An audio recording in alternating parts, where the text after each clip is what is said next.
Guys আমি গিয়েছিলাম সেই দাদুদের গাছে যুক্তি ফুল পাড়তে, আর এবারে তো পুরো মাথা নষ্ট করা জিনিস দেখলাম।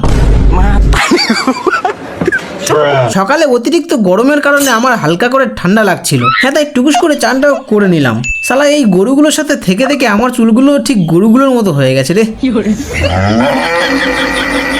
হ্যাঁ তাই মনে অনেক কষ্ট নিয়ে হালকা করে রেডি হয়ে যাচ্ছি বাজারে একটা মিষ্টি দোকানে দুধ দিতে, আর তাড়াতাড়ি দোকানে দুধটা দিয়ে ঘরে এসে দেখি 9 বছর 19 মাস পেরিয়ে গেছে। হ্যাঁ তাই একটা বস্তা নিয়ে এসেছি সেই দাদুদের বাগানে যুক্তি ফুল পাড়তে, কিন্তু এখানে কিছু ভূতের টিম কালকে বিয়ে বাড়ি করেছে। আর এদিকে এই কাঁঠাল গাছে কেউ যাতে না নজর দেয় তার জন্য মাদুলি ঝুলিয়ে রেখেছে।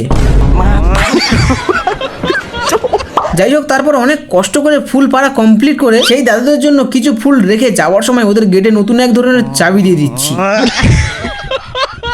হ্যাঁ তারপর ঘরে এসে 50 কিলো জল খেয়ে দেখছি আজকেও একটা পিঁপড়ে টুকুস করে চুমু দিয়ে দিয়েছে।